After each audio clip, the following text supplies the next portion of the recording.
আসসালামু আলাইকুম ওয়ারহমাতুল্লাহ। পরম করুণাময় অসীম দয়ালু আল্লাহর নামে শুরু করছি। মাঝে মাঝে জীবনটা অনেক ভারী হয়ে যায়। প্রতিটি নিঃশ্বাসে যেন এক অদৃশ্য চাপ অনুভূত হয়। রাতে ঘুম আসে না, আর সকালে ঘুম ভাঙলে মনে হয় আজ পাওনাদারকে কি জবাব দেব।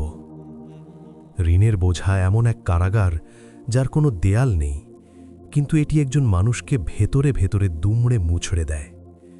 আপনি কি আজ এমন কোনো পরিস্থিতির মধ্য দিয়ে যাচ্ছেন, মনে হচ্ছে চারপাশ থেকে দেয়ালগুলো আপনার দিকে এগিয়ে আসছে? যদি তাই হয়, তবে আজকের এই ভিডিওটি শুধু আপনার জন্য। আজ আমরা জানব, যখন ঋণের বোঝা পাহাড়ের মতো ভারী হয়ে যায়, তখন একজন মুমিনের করণীয় কী এবং কিভাবে আল্লাহর বিশেষ সাহায্য আপনার দরজায় কড়া নাড়তে পারে। প্রথমেই আমাদের বুঝতে হবে, ঋণ কোনো মামুলি বিষয় নয়। নবী করিম সাল্লাল্লাহু আলাইহি ওয়াসাল্লাম ঋণ থেকে আল্লাহর কাছে আশ্রয় চাইতেন, কারণ ঋণ মানুষকে মিথ্যা বলতে বাধ্য করে এবং ওয়াদা ভঙ্গ করতে প্ররোচিত করে। কিন্তু আপনি যদি আজ ঋণে ডুবে গিয়ে থাকেন, তবে নিরাশ হবেন না। প্রথম পদক্ষেপ হল আল্লাহর কাছে আত্মসমর্পণ করা। মনে রাখবেন, রিজিকের মালিক আপনি নন, আপনারও মালিক নন। রিজিকের চাবিকাঠি একমাত্র মহান রব্বুল আলামিনের হাতে। হযরত আলী রাদিয়াল্লাহুকে নবীজি একটি দোয়া শিখিয়েছিলেন এবং বলেছিলেন, তোমার ঋণের পরিমাণ যদি সাবির পাহাড়ের সমানও হয়, তবুও আল্লাহ তা আদায়ের ব্যবস্থা করে দেবেন। তাই আজই জায়নামাজে বসে চোখের পানি ফেলে আল্লাহর কাছে সাহায্য চান। আল্লাহ যখন কোনো বান্দার নিয়ত দেখেন যে সে ঋণ শোধ করতে চায়, তখন ফেরেশতাদের মাধ্যমে তার জন্য সহজ রাস্তা খুলে দেন। ঋণ মুক্তির দ্বিতীয় ধাপ হল আপনার নিয়ত। আপনি কি সত্যিই ঋণ শোধ করতে চান, নাকি পালিয়ে বাঁচতে চান?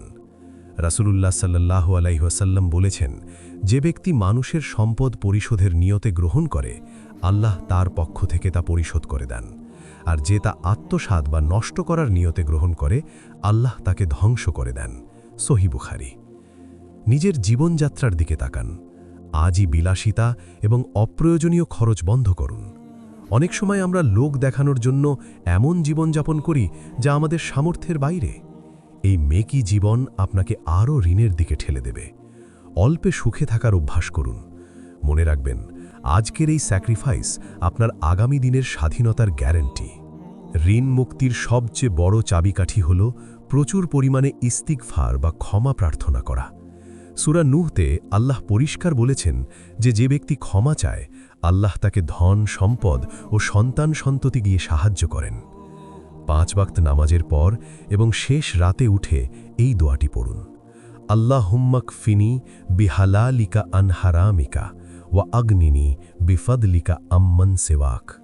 অর্থাৎ, হে আল্লাহ, আমাকে আপনার হালাল রিজিকের মাধ্যমে হারাম থেকে বাঁচান এবং আপনার অনুগ্রহের মাধ্যমে আপনি ছাড়া অন্য সবার থেকে অমুখাপেক্ষী করে দিন।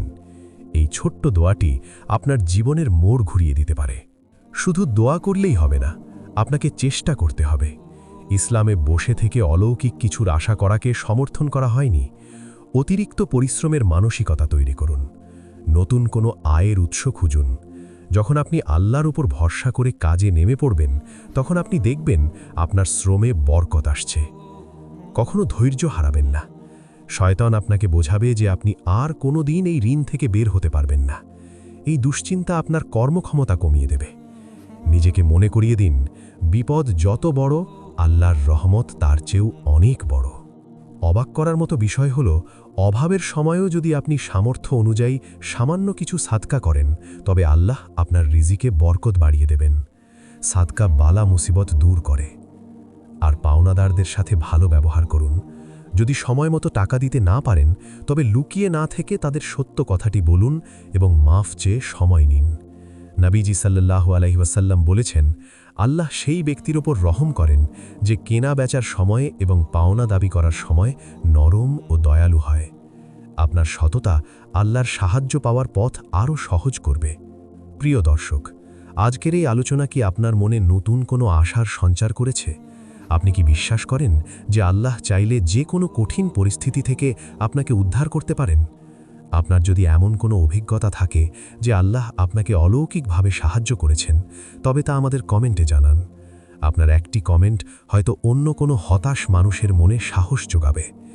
ভিডিওটি যদি আপনার ভালো লেগে থাকে এবং মনে হয় এটি অন্যের উপকারে আসবে, তবে একটি লাইক দিন এবং ভিডিওটি আপনার বন্ধুদের সাথে শেয়ার করুন। এই ধরনের ঈমানী ও অনুপ্রেরণামূলক ভিডিও নিয়মিত পেতে আমাদের চ্যানেলটি সাবস্ক্রাইব করে বেল আইকনটি চেপে রাখুন। সবশেষে একটি কথা মনে রাখবেন, এই দুনিয়ার ঋণ শোধ করা যায়, কিন্তু আল্লাহর রহমত থেকে বঞ্চিত হওয়া সব থেকে বড় দেউলিয়া হওয়া। আপনার সামর্থ্যের সবটুকু দিয়ে চেষ্টা করুন আর বাকিটা আল্লাহর উপর ছেড়ে দিন। নিশ্চয়ই আপনার রব আপনাকে একা ছেড়ে দেবেন না। আল্লাহ আমাদের সবাইকে ঋণের অভিশাপ থেকে মুক্তি দিন এবং হালাল ও বরকতময় রিজিক দান করুন। আমিন।